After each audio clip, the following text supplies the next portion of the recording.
Welcome to the WAN Show, guys. The show where I and my co-host, Luke Slick Lafreniere, talk to you about the latest in technology and gaming and all that good stuff. You know what's funny is I do most of the talking on this show, but it still feels really weird to have this thing next to me. I was actually really hoping that Luke would be able to join me on the show this week, but that is unfortunately not possible because I haven't heard from him. He landed in Boston like yesterday early morning, I think, or the night before. I don't even know, but he flew out Thursday very early morning.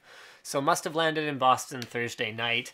And other than getting a call from him, that, hey, we landed safely, did you ever arrange a shuttle? To which I said no. I haven't actually heard from either him or Brandon. So they're going to be there doing all of our PAX East coverage, which you guys can look forward to finding on the channel over the next few days here. They're going to have a lot of emphasis on the Indie Mega Booth because that's something that Luke is super passionate about. But they are going to make the rounds to some of your favorite hardware vendors like Cooler Master, as well as I think they're going to swing by Kingston and... there's at least a couple other ones. Oh yeah, Intel for sure. Intel is powering our trip to the show, which I've mentioned on the last few WAN shows. So between Intel and Corsair, that is the entire reason that Luke and Brandon were able to go. I'm going to try and do a little bit more audience interaction today just because I don't have... I mean, this guy is like, I like interacting with... No, not interacting like that. I love interacting with my dummy right here, but not having Luke here is just a little bit unfortunate. People are asking me to go get Taryn. I would love to. Unfortunately, because my human physiology requires me to sleep once in a while, I wasn't able to get this Friday, so today's Fast as Possible scripted yet to film it Thursday evening before I went home. So I had to film it when I got back from NCIX today, which means that Taryn is actually editing right now. So Luke and Brandon are in Boston, and Edsel is still at NCIX, and then Taryn is the only one who's here with me.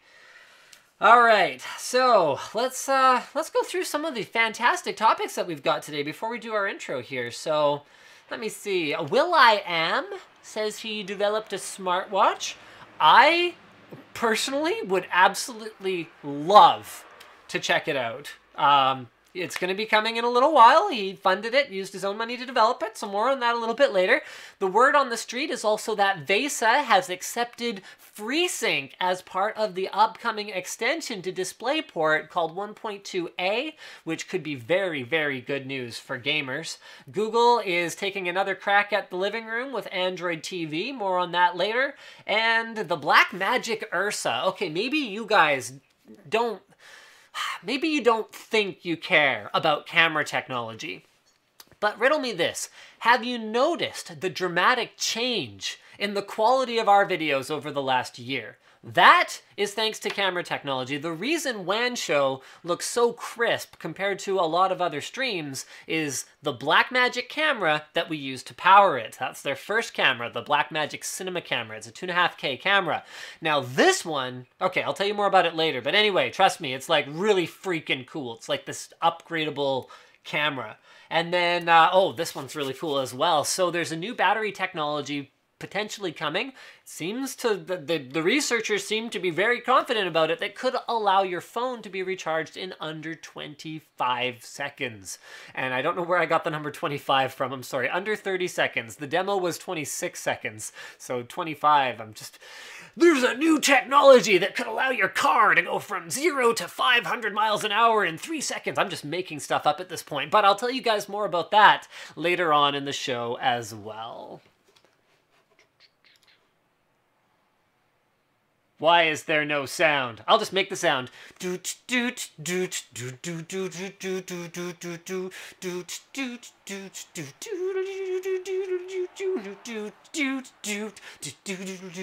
I'm gonna kill Edsel because he forgot to put the music in. Ah, yes, our sponsors of the show today are ASUS, ROG Notebooks, and DollarShaveClub.com. Shave time, shave money. Big thanks to both of those sponsors, who we will tell you more about later, for making this week's episode of The WAN Show possible. Or at least helping us actually make a living while we do it. I mean, it would be possible to do anything. I mean, you could make a battery that recharges in 25 seconds, or a car that goes from 0 to 500. No, okay, I'm just going to stop with that. No, it's not actually funny for me to make up things. Make up things and present them as news. Linus Media Group. That should be our tagline. All right, so Will.I.Am claims to have developed a smartwatch. The article that we're going to be checking out here is from Engadget, but this was posted on the forum by Kuza. Thank you very, very much. We really do appreciate when people take the time, make up things, and present them as news. Oh, for crying out loud. Stop that. Why you do that? Why you do that, Twitch? Why you make that the automatic default setting there? All right, so we appreciate when people post in the news section of LinusTechTips.com, because we love how active the forum is and how easy it is to find all the latest cool tech news there. All right, so the article from Engadget. Will.I.Am, there he is. Like, he's actually wearing it. This isn't like Kanye coming up with, hey, I invented the white t-shirt, and okay, actually it's kind of the same, or at least it's not different in the way that I was presenting it. I was going to say, you know, it's not like Kanye claiming to invent the white t-shirt, but actually he didn't invent a t-shirt. But he did, I guess. He did create this white t-shirt that you could buy and spend a lot of money on. But this isn't like just some random claim. He's actually wearing the thing and talking about it. So he started the company himself. Okay, funded it, used his own money to develop it. It can apparently stream stored music via Bluetooth and make calls and access Twitter, Facebook, and Instagram without having to connect to a smartphone.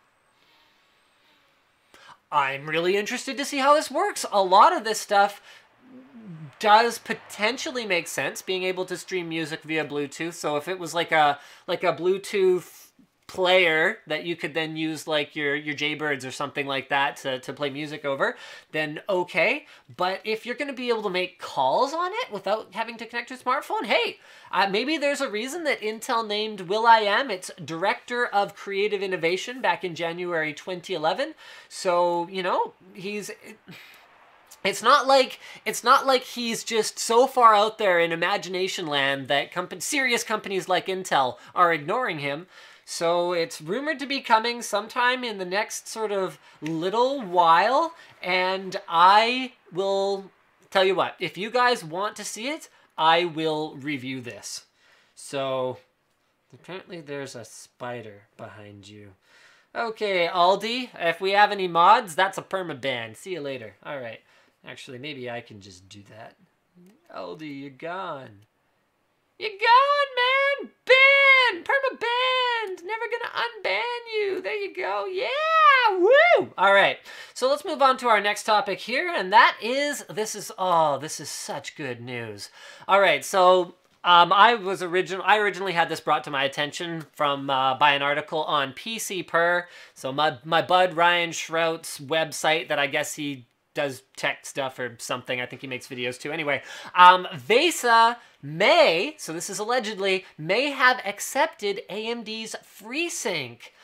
This is so cool. So I made an awful lot of noise about NVIDIA's G-Sync back when they first showed it off. Since then, my enthusiasm has naturally somewhat dwindled to the point where it's like, are we ever going to actually get to use this thing? Because it's a great technology. What G-Sync basically does is, instead of refreshing your screen at a fixed interval, okay? And this is particularly important when gaming.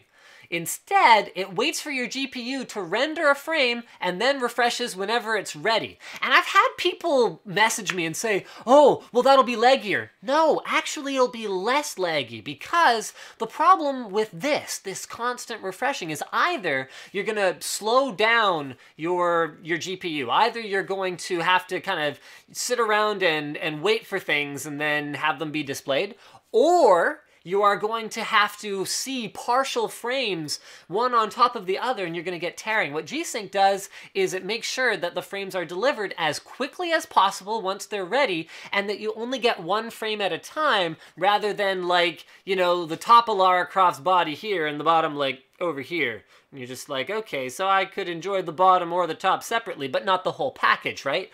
So, not that people play games just to, you know, scantily clad female lead characters. Shame on you!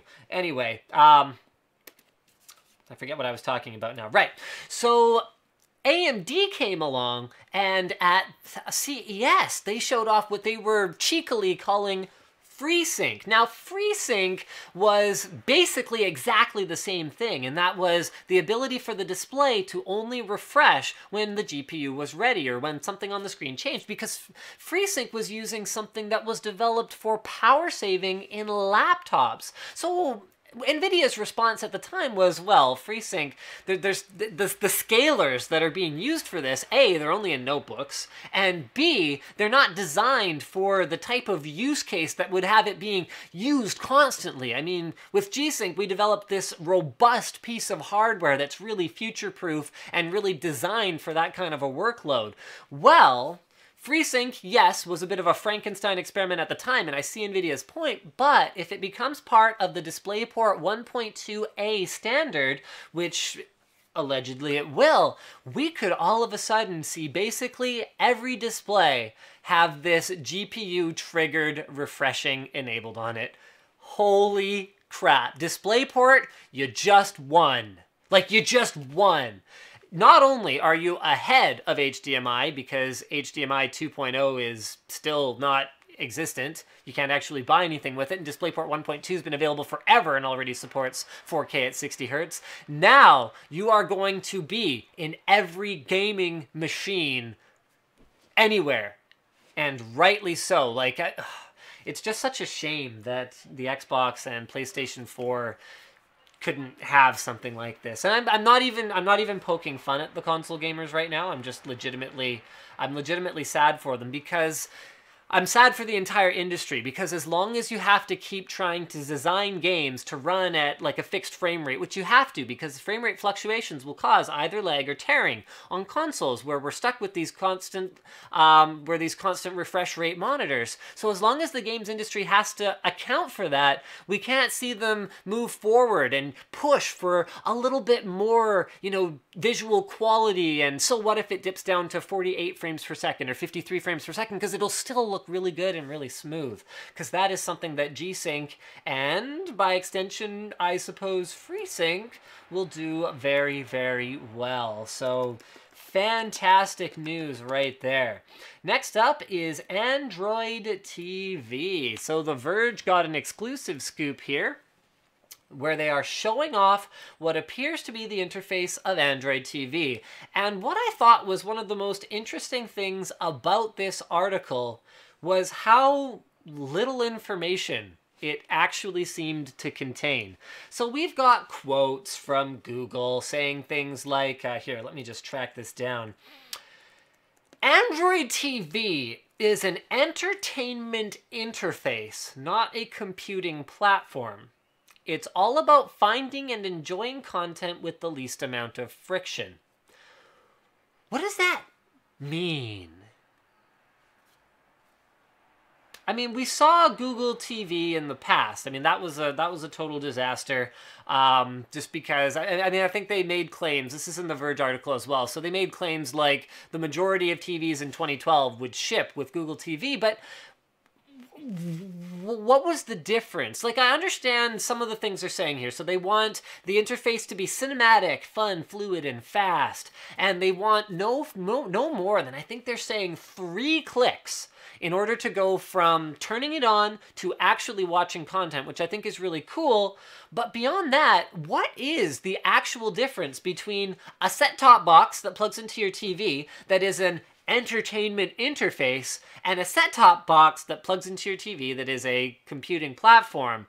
If anything, I would say if you're going to call something an entertainment interface, it would be something more like Chromecast, where you'll have specific apps developed for it, but really it's more about the experience and not about the Chromecast actually being a computing platform, a powerful piece of hardware. And right now, it's not clear how Android TV is going to slot into the whole ecosystem, or how Chromecast is going to slot into the whole ecosystem. But what we do know for now is that Chromecast will continue to exist.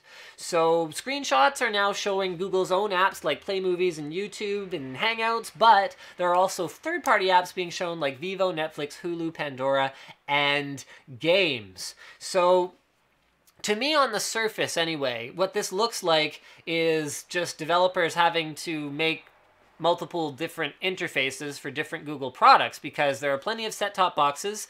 Amazon's recent Fire TV that use Android, although Amazon is a bad example, I guess, because it doesn't run stock Android by any stretch, but there are Android-based players from even small manufacturers like Pivos, so you're going to have an interface for Android that hopefully looks somewhat good on a TV. You're going to have an interface for Chromecast that looks somewhat good on a TV. You're going to have to design an interface for Android TV that looks good on a TV, and it just seems like an awful lot of hassle. But maybe they have a better plan this time, and maybe all that I'm saying right now is going to have nothing to do with anything. I see a lot of people complaining about mods in the Twitch chat. Sorry, there's not a whole lot I can do about it right now, but we do have plans to work out a different chat system that's a little bit easier for us to moderate, so stay tuned for that, all right, guys?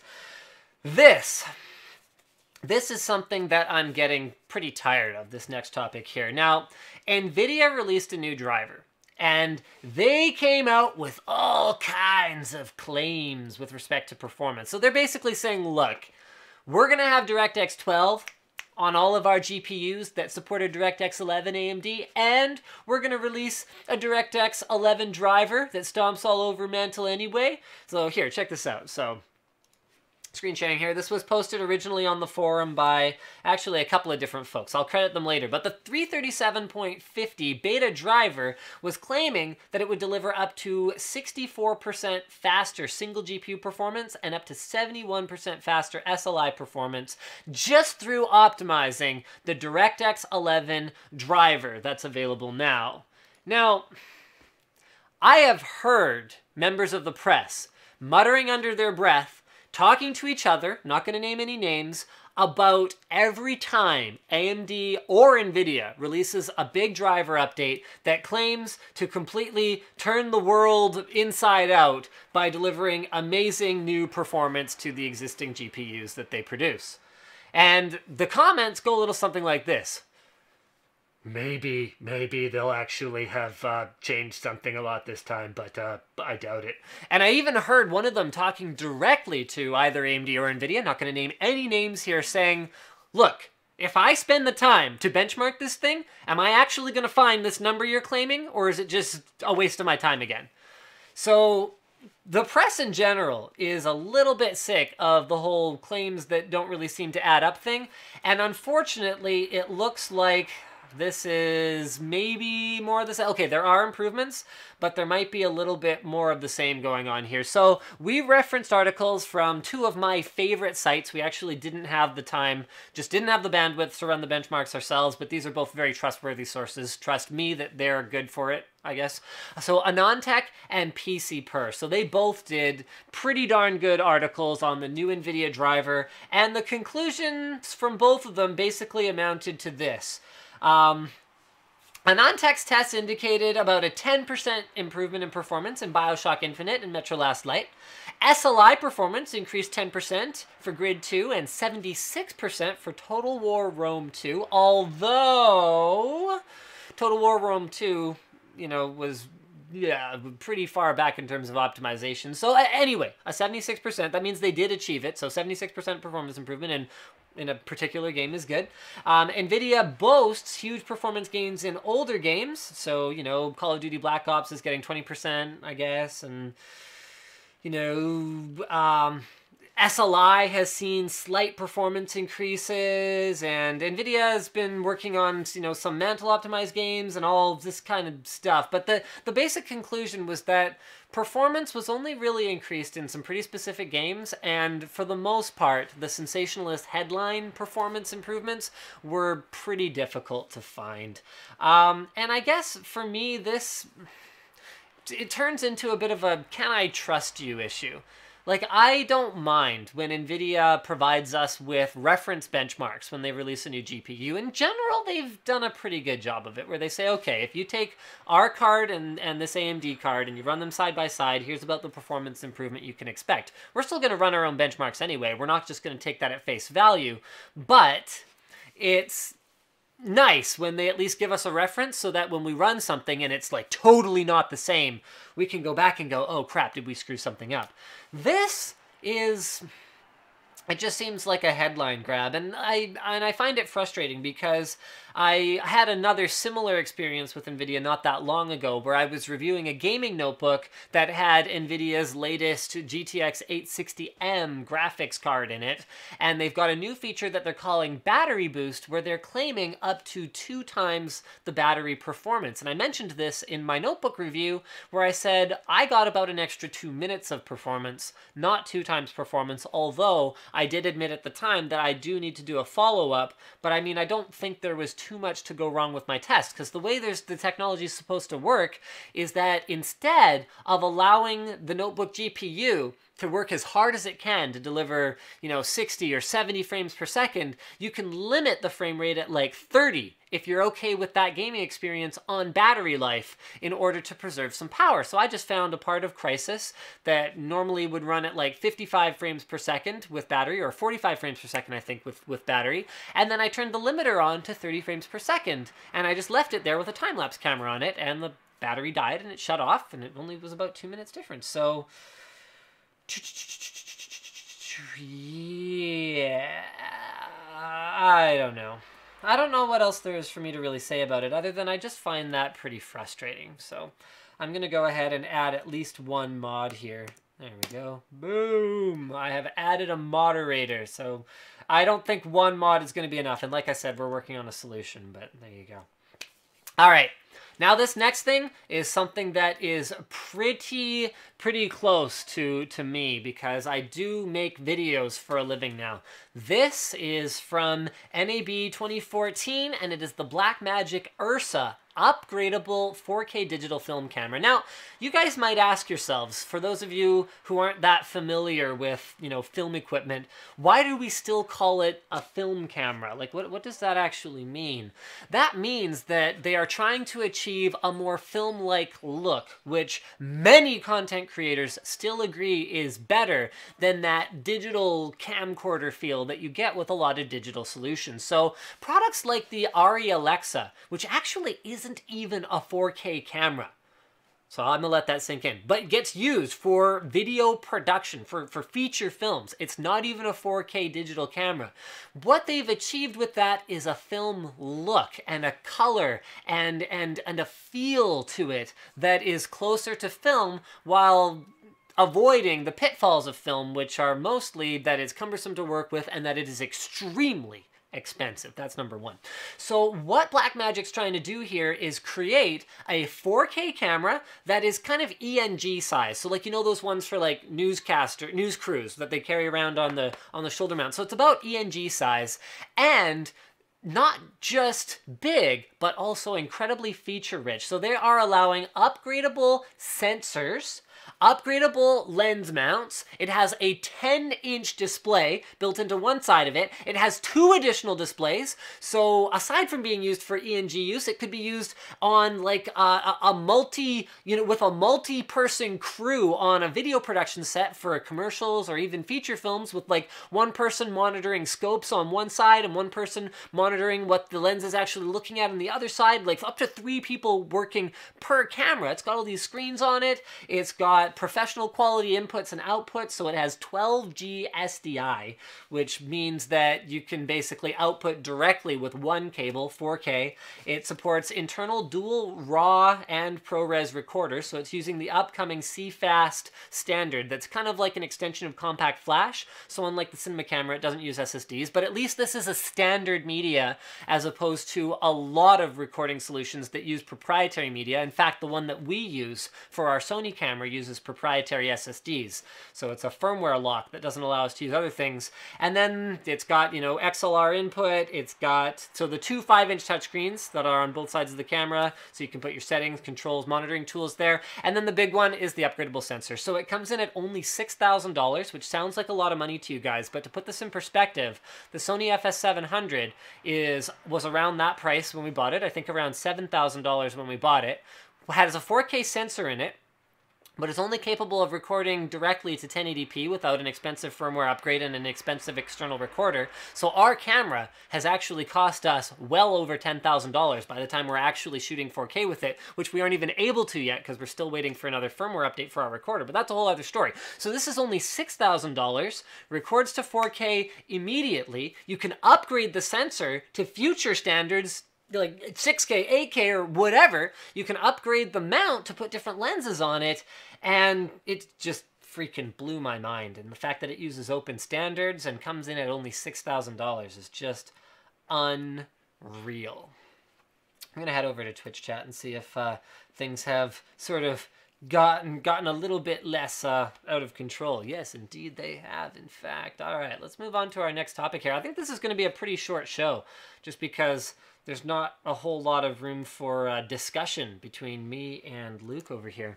So this is a cool demo. Now, one of the things that I have criticized Thunderbolt for is that it just isn't Ethernet.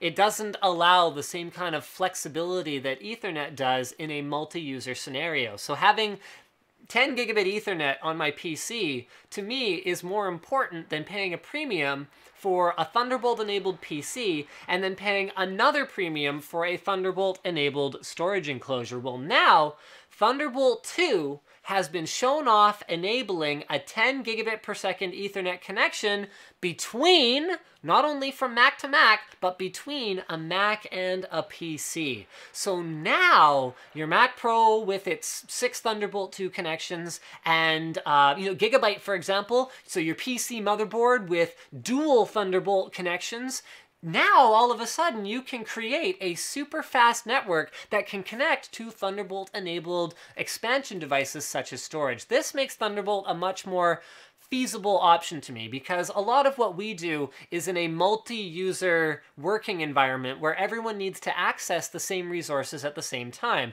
And for that reason, Thunderbolt has just made no sense to me, and the Mac Pro in particular has made no sense to me because it cannot be expanded to 10 gig Ethernet without buying a Thunderbolt enclosure, Thunderbolt to PCI Express enclosure, and then putting a 10 gig Ethernet card in there. Now you're adapting this to that, to that, to that, in order to just access a network resource, because it only has 1 gigabit Ethernet built into it. Well, now Thunderbolt looks a little bit more feasible. Now, I do see some negative comments about this technology, and one person put it pretty well and said, well, this is ridiculous. We're moving away from centralized switching, and we're going back to what, like token ring? So you actually have to network each computer on a network. You have to like kind of daisy chain them all together, which feels kind of stupid, but...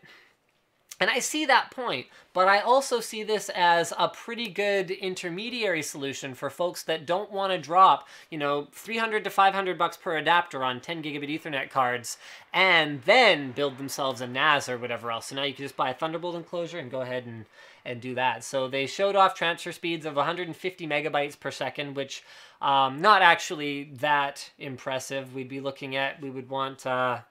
Wait a minute, hold on. Yeah, we'd want to see quite a bit higher than that for 10 gigabit, but at least it's handled, or at least it's working. Now, in line with the whole Thunderbolt expansion versus internal expansion conversation that inevitably comes up whenever we talk about Mac these days, we actually have a Hackintosh build guide coming very soon. And I'm going to cover this in quite a bit more depth in that video, but in that build guide, I guess you know what, I have notes in here that I wanted to talk about that, but I guess I kind of talked about it already, because I talk about the merits of Thunderbolt expansion versus PCI Express expansion and how one can be beneficial or the other can be beneficial, but I guess I'll just do this then. I'll tease our upcoming Hackintosh video. It's scripted and shot and sitting in editing now, so you should be expecting to see that sometime about mid next week. Editing takes so long these days. I mean, it's great that we're able to deliver so much better production values than we used to, but it is so expensive, you guys, and it is so time-consuming to make videos like the HTC One M8 video that we released last night, where that's like I was talking to Jack from NCIX today, and he was saying that you know, blah blah blah, video production this, video production that. We were just kind of talking about it, and I was telling him why I'm not planning to do a Galaxy S5 review. Samsung reached out to me. They said they have a loaner unit that I can borrow for, I think, 13 days or 15 days or something like that. And then it needs to, by that time, be in the hands of the next reviewer. And I basically went, you know what, I'm not going to bother. They can send it to me, and I'll try it. But if it's not a unit that I can actually set up as if I'm going to use this as my daily driver for the next 6 months, then I just don't feel that incentivized to bother with it. And frankly, I find it kind of insulting, because doing a review like the M8 review is a bit of a different approach for us. I try to use the devices as if I'm planning to use it forever. I try to switch to every device that I use, because I think that that's the only way to review it properly. That's the only way that you can incentivize yourself to work through the problems, and that's the only way that you can avoid convincing yourself that this lock button isn't going to bother me in the long term. You have to actually think about it. If I'm going to be using this for 6 months, then will it be good enough for me? And you could kind of sit there and go, oh, well, Linus, you just want free phones. And it's not that. Because for the cost of me making this video, I was telling Jack this, it cost me about 20 labor hours, which when you have employees that make a decent living wage, and you give them benefits, and you pay into their pension plan, and you do all this stuff, costs me well over $500 to make that video. I could literally just not make a video, and I could go buy an S5. And that would work out just fine for me, because that $500 doesn't even factor in the time that I spent using the device and tinkering with it and compiling my notes and scripting my review. All right? So I basically went, okay, yeah, you guys can send one to me, but I'm not going to make a review, because if I'm not worth the effort or worth the resources to send a phone, then quite frankly, you're not worth me spending $500 to make a video about it. And let's just kind of leave it at that.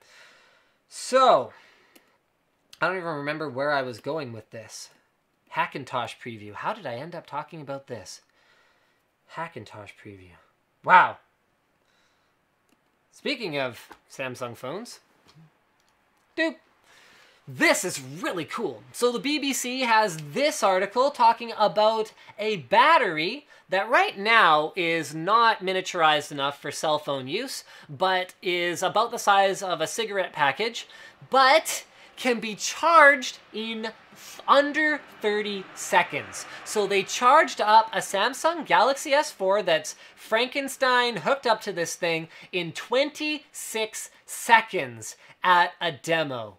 Holy crap. And the craziest thing about this technology is that we're actually not that far away from it being a product that can be commercialized. So this bioorganic battery uses tiny self-assembling nanocrystals that were first identified in research that was actually being done into Alzheimer's back at Tel Aviv 10 years ago.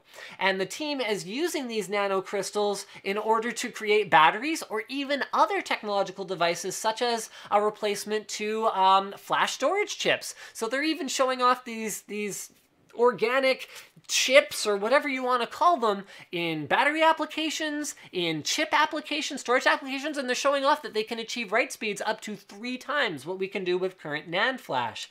The batteries, so back to the batteries, are likely to be 30 to 40% more expensive to manufacture, and the final product will likely be about twice as expensive as those on the market today. But what would you guys give?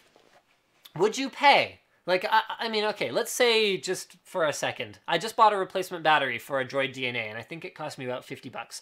So let's say it added $100 to the price of a top-line smartphone, or even $150. Would you pay the extra $150 for a phone? And I'd love to hear from you guys on Twitter, actually. Let's Twitter blitz this. Linus Tech, would you pay an extra $150 for your phone, the one you own right now, if it had wireless charging, that you could basically put up against a pad for 30 seconds and fully recharge it. Wow. Let's say for a second that the pads also cost twice as much. So right now you can get a cheap pad for about 20 bucks. So let's say the pad costs 50 bucks. So you're spending almost $200 extra out of pocket to have that solution. I'd love to hear if you guys think that's worth it, because I totally do. I am tired of batteries just running out of life and being frustrating. All right.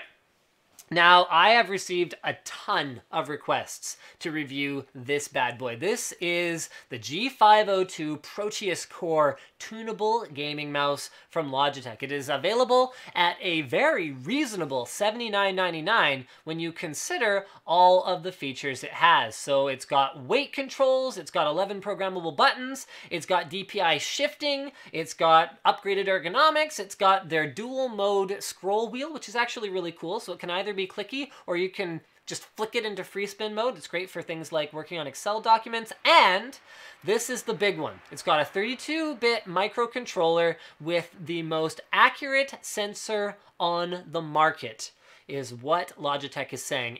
What they're saying is that the resolution of the sensor is 1200 DPI without any tricks, without any tomfoolery. Fascinating. Now, we've actually got a sample of the mouse already, so yes, a video about this mouse will be coming, but I haven't actually tried it personally yet. Edsel is actually kind of our mouse expert these days. I swear, he's like constantly reading up on mouse sensors and firmwares, and he's bought about 3 or 4 mice in the last little while. And he's talking about switching out the clicky switches on a Zowie mouse in order to swap out the ones they're using for Omron switches. Like, he's turning into a total mouse geek. But it's great because I was able to give the mouse to him, and I've got his initial impressions already that I'm just going to tease you guys with now, where he said it is a little bit on the heavy side, but that the tracking is actually very, very accurate. So I have his initial impressions, and we will be providing you with that, but this worked out really well because I don't remember where I was going with that. This is the problem with not having him to keep me grounded, is I just kind of go. But very, very, very exciting, and definitely a first in the industry. And I mean, it's Logitech, so their software is going to be stable. They've got a 3-year warranty that is legendary. I've had to use it a couple times myself, and it's been a satisfying experience every single time. And I guess that's pretty much all I have to say about it. Luke will have a chance to check out the ergonomics of this mouse at PAX. I think he did plan to swing by the Logitech booth, so maybe you guys can expect to hear his impressions on it, even if you haven't heard mine yet, because all I've held is the box. I handed it to Ed, and I was like, yo, you're into mice these days, man. Check this out. Is it good? Is it not? I gotta know. All right. Speaking of things, are they good and are they not? I don't know. I guess maybe I'm just jaded and tired and, oh no, I want to do my Twitter Blitz. Yay, Twitter Blitz before Linus gets all jaded and tired of things. Yay. Okay, Twitter, boom. There should be a rule that people should have at least 100 posts because there's so many fake accounts on the giveaway. Nope, we're not going to create a rule, but what we can do is audit by IP. And we actually have a couple of other fancy tricks as well, so don't worry. We'll know if people have duplicate entries. All right. Marco says, yes, definitely worthwhile on that new battery idea. Tyler says, not in the first gen. Wouldn't pay $150 for it, so maybe second or third gen, they can have my money. Casey says, yes, even if it was thicker and produced more heat, all the yes. John says, hell yeah, that's a bargain in my opinion. I would love to charge a Note 3 in 26 seconds. Anthony says, hells yeah. Solar Trent, hell yes. Hell yeah. Yeah, yes, I would pay. That is a bad word, Danny. Luke says, I would totally pay $200 for a phone that charges in 30 seconds. Look at this. Wow. Wow. Yes, yes, yes, yes. No doubt ever. Yes, yes. Yes, yes. Well, there you go. It's basically unanimous. If we could get batteries that maybe aren't higher capacity, but give us more flexibility in terms of how we use them in our daily lives. Like if you had a, you know, a charging pad in your car, so you could just kind of chuck your phone on there when you get in the car, and then it's like completely done. You take it off like 30 seconds later, set it up with your nav, and you're ready to go. Like if it changes the way that you use your device, people are definitely still willing to pay a lot for phones, which is something that I meant to discuss more in my M8 review. Is there still room for $600, $700, $800 flagship devices in a world where the Nexus 5 exists at $300 or $350, depending on the capacity? And you know what? Before I had my hands on the M8, I probably would have said no. And when I get my hands on some of the new stuff that's coming, like the OnePlus One, I might say no again.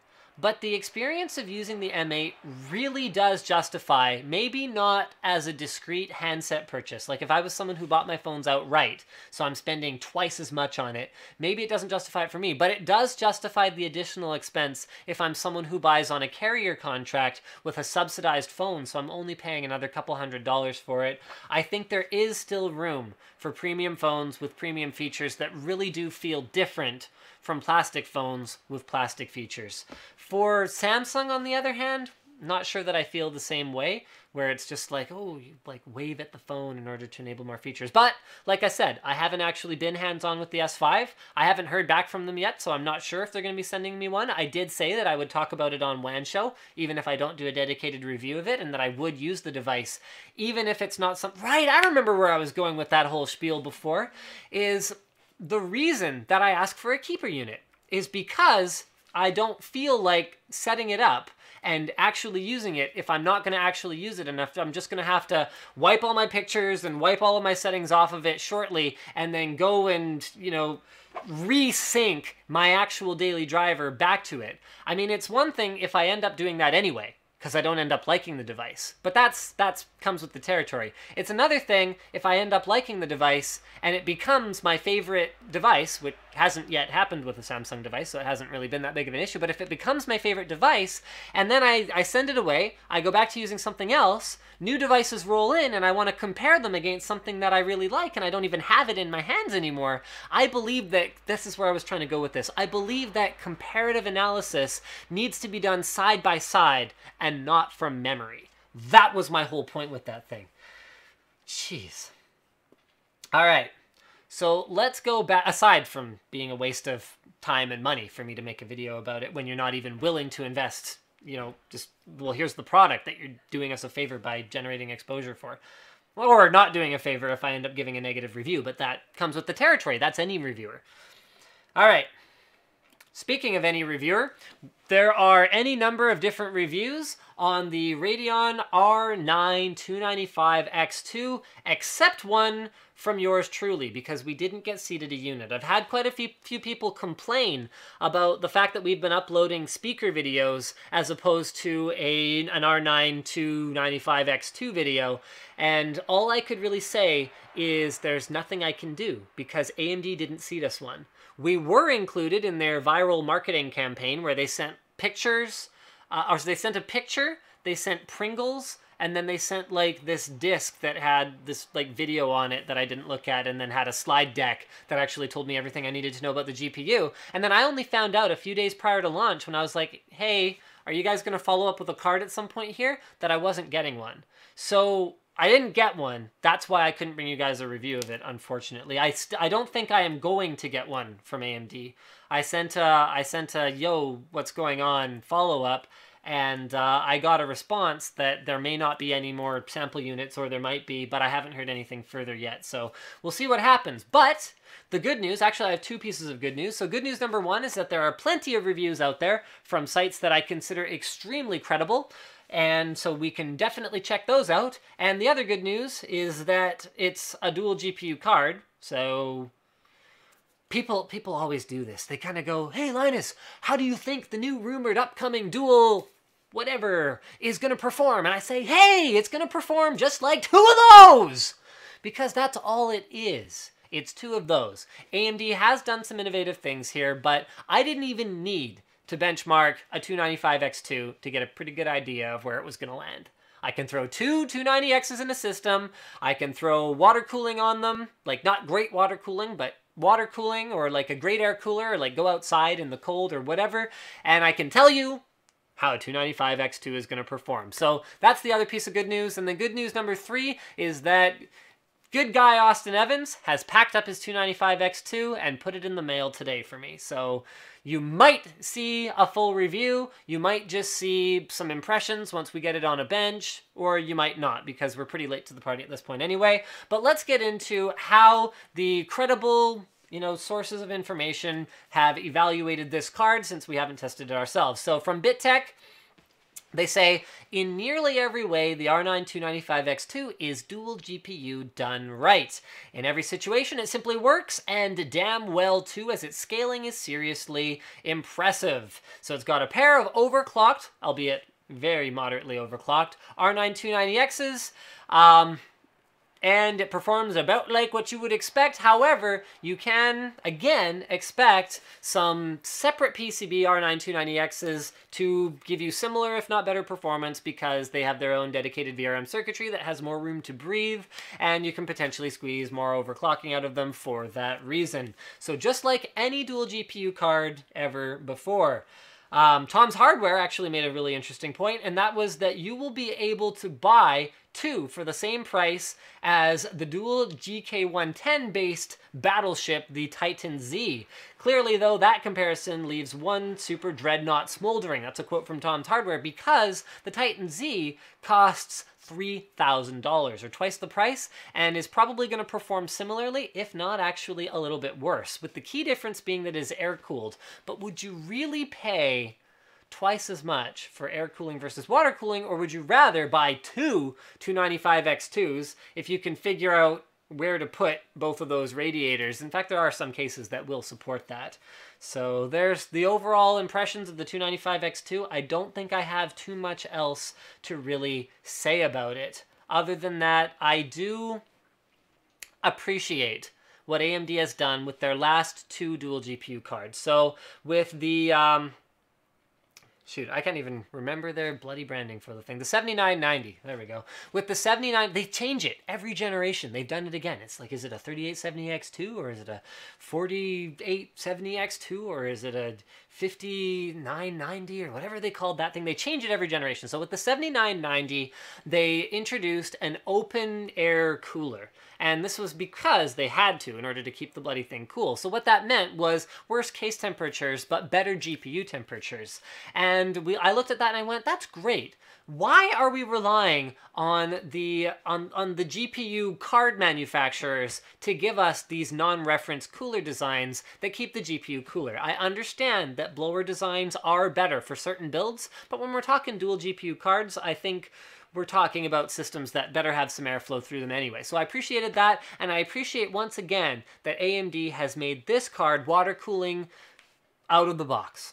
So yeah, it's only a single 120mm radiator, and yeah, it's an Asetek all-in-one solution, so it's not the greatest performing thing in the world, but what I think a lot of people were surprised to discover is that on a graphics card, you don't need the greatest thing in the world in order to still get really, really impressive thermals. Like, I've seen reports around the web of these cards running as low as, 60 to 70 degrees under load.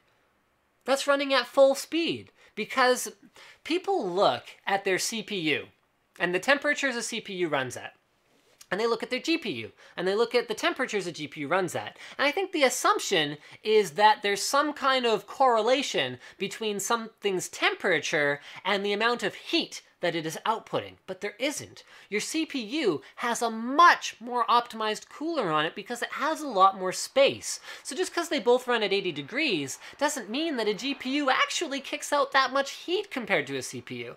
So just because you could throw an overclocked CPU on a slim 120mm radiator design and you still get like, 80, 90 degrees on it, it's like, yeah, well, why did I even do that? When you throw that on two GPUs, you can get great results because because now you're taking that cooling out of that horrible form factor, that dual slot form factor that's just totally inadequate, and you're moving it to a nice big 120mm fan that's getting the heat from those GPUs carried to it by water, which is much more efficient than air. So I think that's a really innovative, really cool thing that AMD has done with the... What's someone saying? What's incorrect? Hold on. I'm curious now. Twitch chat. Someone's saying I'm incorrect about something. No, no idea what you're talking about anymore. Oh, someone says that's incorrect. I am pretty sure that nothing I said there was actually incorrect. Yeah, okay. Anyway. Someone asks, where's Luke? He's at PAX. So there, I did some Twitch chat interaction, especially now that it's not a total disaster in there. You know what? Speaking of total disasters, this isn't a total disaster at all, but let's go ahead and get into our sponsor break here. So, our first sponsor of the show today is ASUS. This, my friends, is the G750JZ, and what I really wanted to be able to do on our first spot for ASUS's new Ultimate Performance Gaming Notebook was have used it a fair bit and tell you a little bit about the gaming performance and a little bit about what it's like to use it. But unfortunately, Luke took the one that I started setting up, so I was able to use a couple of things. I definitely appreciate their new keyboard implementation with nice long travel time, and I was able to set up a couple of things. I definitely appreciate the looks and the fact that it actually runs cool enough that I'm running this thing on my lap right now, which you can't always say about gaming grade notebooks. Luke took it from me and was like, oh, hey, that's our editing machine for PAX East. Bye. So I was like, okay, I was actually going to use that. So we do have two of them, so each of us will be using them for about the next 8 weeks, which will give you guys, by the end of it, a pretty good idea of what it's like for us to use them. We'll definitely talk about our impressions on the show here, but it just means that the one that I had set up wasn't set up, and I had to, like, pull it out of the box now at the last minute, get everything installed on it in order to just do the show at all today. But what it also means is it gives me a way to talk about the ways that these high-performance notebooks can be used. It's not always just about gaming. Luke, the first thing that went through his mind was, holy crap, Thunderbolt port, Core i7 quad-core with hyper-threading, so nice high-performance CPU, and 880M graphics card, which can be used for CUDA acceleration in Premiere. And he was like, mobile workstation! Yoink! It's because normally when we travel, we would take a shuttle or a Silverstone Sugo machine that has like a full-size desktop CPU in it. So actually we use 6 cores for almost all of our editing machines, and normally we take that when we travel. But because Luke and Brandon are traveling to PAX East on their own this time, they were really excited about the opportunity to take a notebook that is fully, like, high-quality video editing capable, so Brandon doesn't have to lug his ancient heavy thing that's, like, super, super slow, and they don't have to take a desktop. So there you go, guys. The workstation usage model is another valid one for stuff like this, and of course, you can play games on the go if you want as well. So let's move into our next one. This is another... I'm trying to talk about our sponsors here, right? Dollar Shave Club. So normally, I would have my little bin that has all of the different Dollar Shave Club handles, their shave butter, as well as the One Wipe Charlies. That's the one thing that these guys left for me, and I would be able to hold them up and talk about how Dollar Shave Club is a great way to save money and save time by not dealing with the hassle of going to the store and finding a salesperson to, you know, unlock the cabinet for you and give you new razors and then pay a bunch of money for them and then go home and just waste time, waste money. So I would be able to talk about how it's great, and I'd be able to, like, hold up the razors and show you, but the razors are so good that my staff has absconded with all of them. So I did offer Luke to try the 4-blade one, so I gave him both the package of cartridges that comes with your monthly subscription to Dollar Shave Club and the handle, which he promptly took with him to PAX.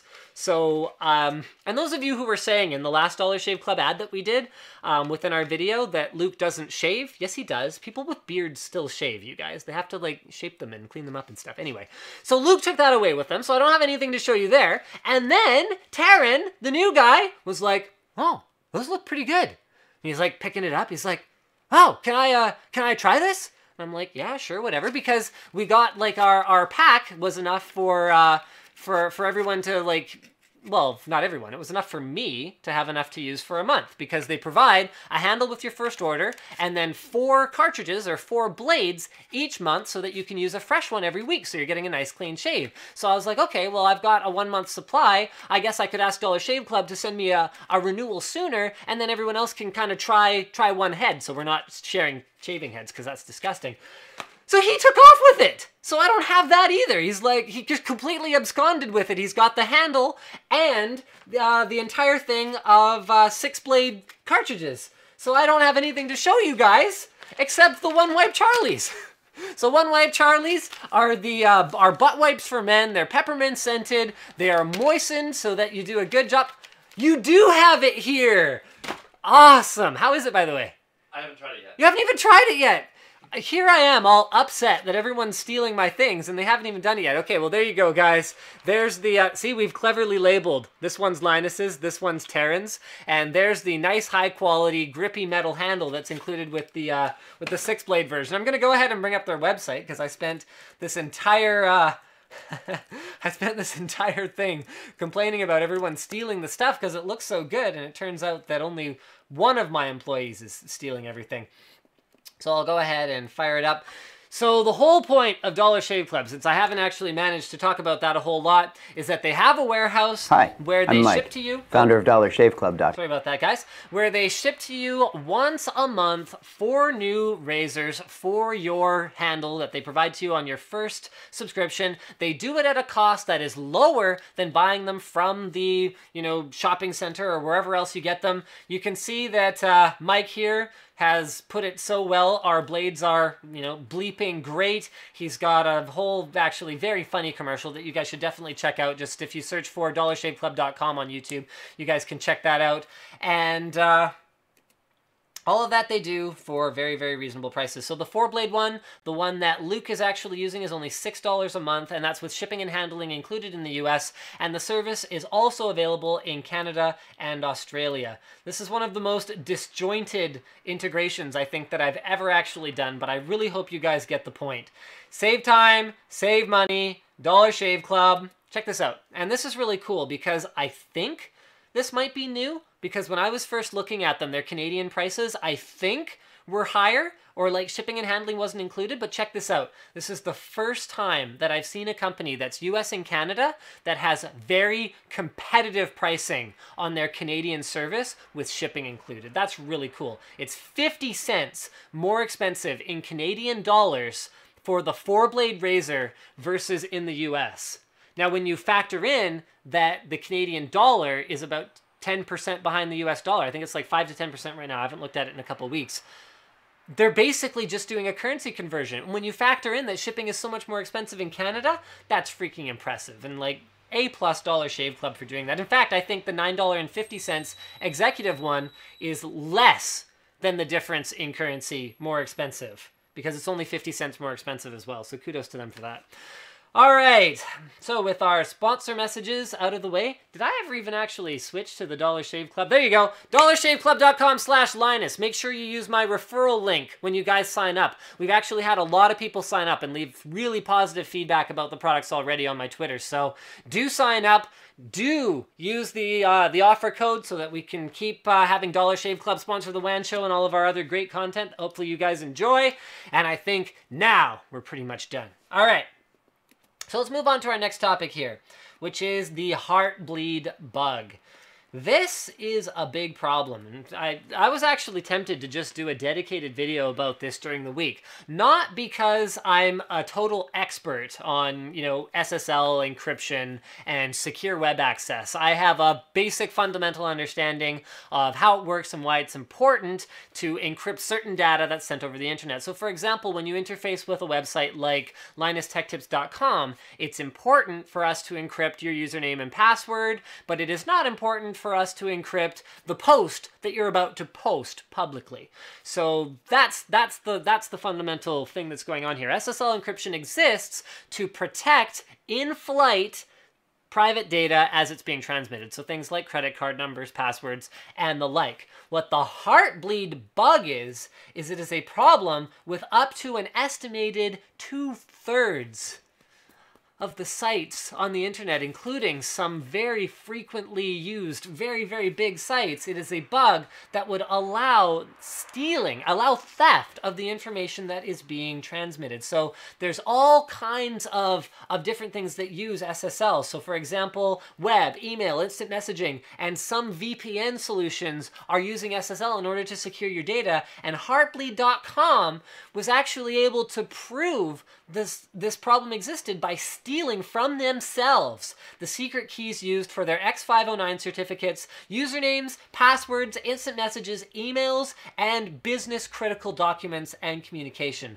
The bug has actually existed for around 2 years, and a successful attack would leave no trace. So if your VPN solution, for example, has not done anything about Heartbleed, you might want to cool it on using it for the time being until they've proven that they have fixed any of the vulnerabilities, because that is pretty much the only way to even know that you haven't been compromised, is to just not transmit any secure data over the internet in the meantime, which is kind of terrible. It's been a while since there's been something that devastating.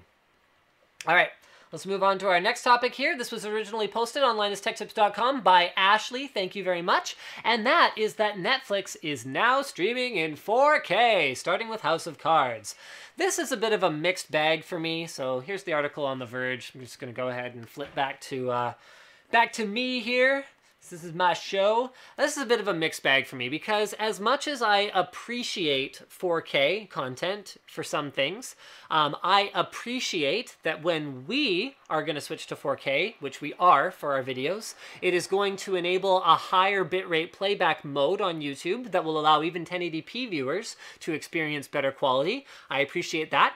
I appreciate that as part of the 4K production workflow, we have the flexibility to take a 4K frame that's this big and punch in this small on it and get still a 1080p full HD image, so we don't have to necessarily switch lenses if we want to get a close-up. That's really cool, right? So we could just take a bigger image and then punch in order to do really fantastic close-ups using a digital zoom. I appreciate that about it. But what I don't really much care for is the fact that it's going to have an impact on bandwidth for Netflix streaming users, something that is a concern if you have a provider that limits your bandwidth. I don't appreciate that it's already a concern for Netflix to be able to stream 1080p with any reasonable level of quality. Like, I don't know if you guys know, this should be a topic for an upcoming Fast as Possible. I don't know if you guys know the mechanisms behind it, but there's more to the quality of a video stream than just resolution. A lot more. I mean, I could give you guys a video stream that's just 1080 by 1920 black pixels that just refresh. And that's not quality. So just because something has a resolution doesn't mean it's a quality video feed. So bitrate and color depth, which is largely affected by the bitrate of the media, actually to me has a very, very noticeable impact on the viewing experience. And when I'm watching videos on Netflix, it's really ugly sometimes, the way that their dynamic throttling will scale back the bitrate so that you get these blocky chunks of low color depth, and that's at 1080p already.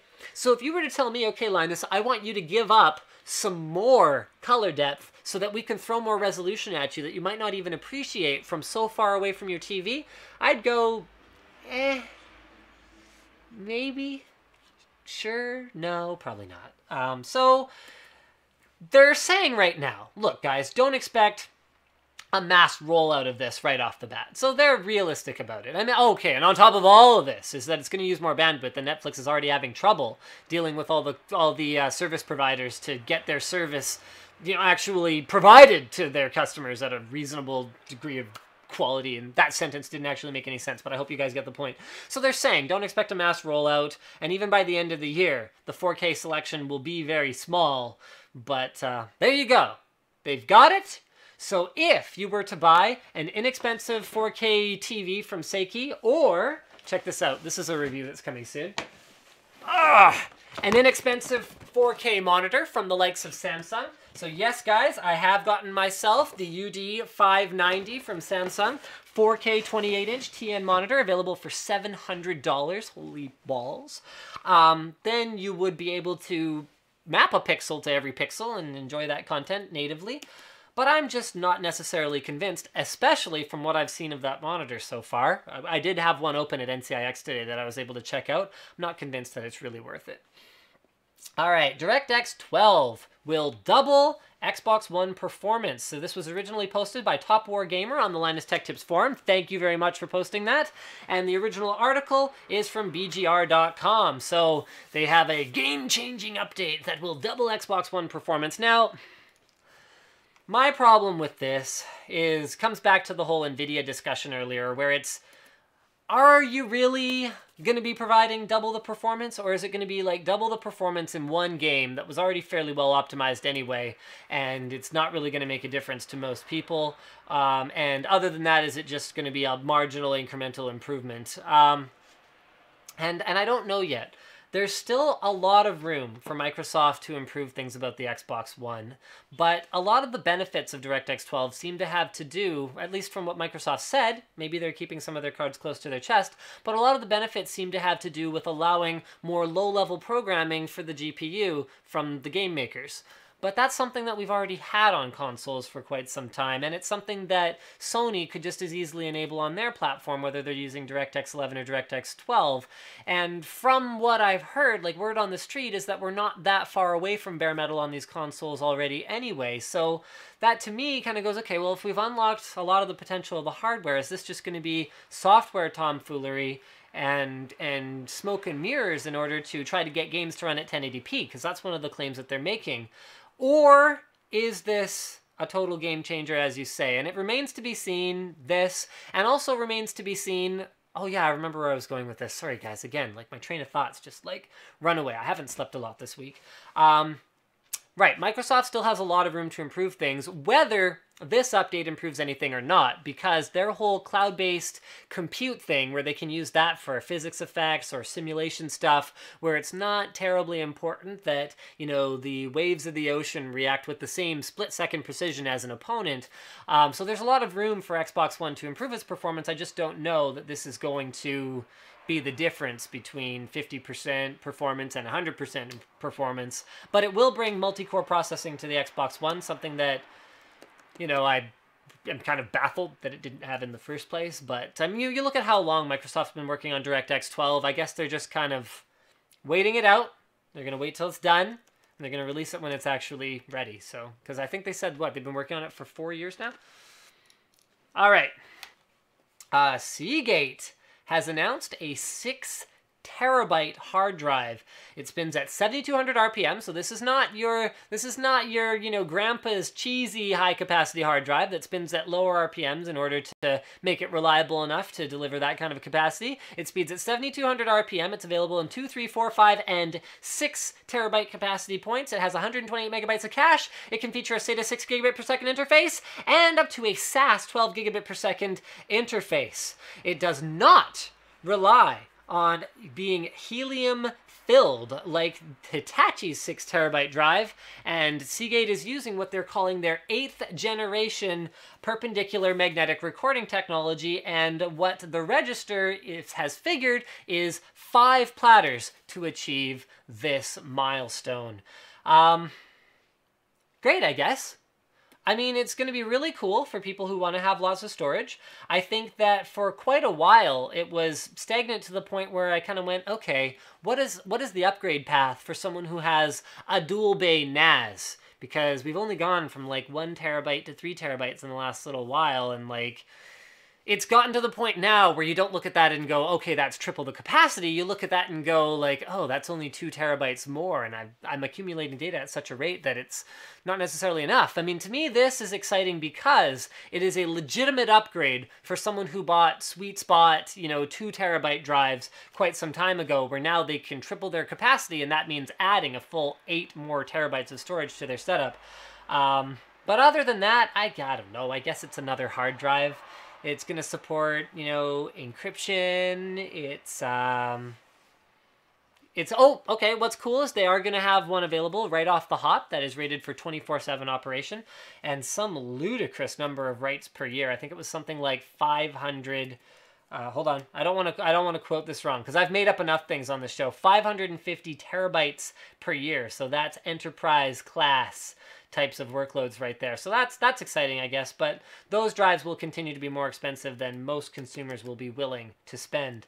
I guess for me, it's just, I guess it's a shot in the arm for mechanical storage, because especially now that we're getting 1 terabyte SSDs in that dangerous $500 price range, it's starting to look pretty tough to justify a hard drive as your boot drive if you're someone who's, you know, buying a reasonably high-performance computer. Now, our next topic, this was originally posted on the forum by QWERTY Warrior, thank you very much, and the original article is from Next Power Up Beta, is Project Ara. Some more details emerge. Project Ara has received a Module Developer Kit 1.0 release that has outed some of the guidelines. So it does a couple of things here. Is it shows off what we can expect a Project Ara smartphone to look like. So we've got a side view where they show what the screen, and in this case looks like speaker and front camera module will look like, and how it will be sandwiched with the rear modules, which can be sizes like this, so 1x2, 2x2, or 1x1, which will contain things like processors, batteries, and all kinds of cool stuff like that. And more importantly than anything else, this MDK 1.0 news reveals that an Ara phone, if you have a couple of batteries on it, will actually be capable of staying powered on, not only while you swap a battery. Like right now, that's the phone feature to have, and that's like why Samsung keeps building plastic phones, is a user replaceable battery so that if you run out, you could switch it out. Well, Project Ara phones, I should probably stop calling it Project Ara. So while an Ara phone will allow you to hot swap a battery, so you will actually be able to leave the phone on while you replace your battery with something else, or like if you got like a couple batteries on, you can just be like, yeah, I'll pop this one off and put a replacement on there, run off this one in the meantime. That is really, really cool. There are some more guidelines, so they're saying that the modules should have a smooth, flat, pebble form, and they are saying that we can expect to see 3 different form factors, mini, medium, and large, which will presumably be some kind of a phablet, and is coming later after mini and medium size. Our next topic, and this will actually be our last topic. This has been a fairly concise show. I've gotten through everything that I really had planned fairly quickly here. This was posted by Alex Goes High on the forum, and the original article is from The Verge. And Google will, for one day, let anyone in the US buy glass. It will come with a free shade in addition to the Google Glass itself, and it will be available for, look, Google is about to make, okay, I don't see any confirmation here. Includes an Explorer program expansion on April 15th. Yeah, there we go. So it will include a free frame or shade with the purchase, and it will cost $1,500, just like it has for everyone who's joined the Explorer program. Now, I actually bought a Google Glass not that long ago, and so if there's anyone in Canada or outside of the US who wants to buy mine off me, because quite frankly, I didn't end up using it pretty much at all. It's extremely uncomfortable for me. I'll be willing to sell mine for $1,500, and I'll throw in, I have a clear lens and I have a shaded lens, and it's in basically pristine condition. I've hardly touched the thing. So there you go, Google. I'm one-upping you by allowing someone anywhere in the world on the 11th, not the 15th, to pay $1,500 for a Google Glass instead. I'm just trying to recoup my money on it because I just found it too uncomfortable to use. The problem that a lot of people don't have, but for me is a big issue, is the way that it sits on your ears, because my ears are not level on my head. So when I hold my head upright, my ears are wonky. It's hard to tell unless I'm wearing glasses, but all glasses sit on me like this. And what happens with Google Glass is that that puts the display way outside of where I can actually read the thing. So I was gonna do a review on it, but I was just like, you know what, screw it. This is so uncomfortable, it hurts after like half an hour. I'm not finding it useful because I can't even see the thing, so forget it. And I intended to flip it like ages ago, and then I never got around to it. So this is as good an opportunity as any. So I'll be doing that on the garage sale after WAN show here. And I think, wow, I think that might be pretty much it. I planned to have Luke join me call into the show for, you know, PAX East first impressions or something like that, but I haven't. Okay. Can you please do us a big favor? Oh, okay. So there's that. Nope. I don't have a reply from Luke, so it looks like he won't be joining us. Thank you guys very much for joining me on the show. People are asking for a Pebble Steel review in Twitch chat. Yes, that's coming. I ordered one, still not here, so that's going to be part of my review, that's for sure. And, or are they just asking for a Pebble review? I've done a Pebble review. My Pebble review has like 200,000 views. You guys. Someone's like, call Luke. I won't be calling Luke. He's roaming right now, so that would be a big problem. Thank you very much, guys, for tuning in. All 4,100 of you. I am always just so overwhelmed that so many of you give up your Friday afternoon or Friday evening to spend it with me and hear about the latest technology. Stay tuned for all the PAX East content that's coming this weekend. So that is brought to you by Intel and Corsair. And a huge thanks to Luke and Brandon for giving up their sleep and their weekend. And in Luke's case, his health. He's actually sick and he's still doing the trip. So like, rock on, brother. Huge thanks to them for bringing us a bunch of cool content from the show. And I will see you guys next week on the WAN show. Same bat time, same bat channel.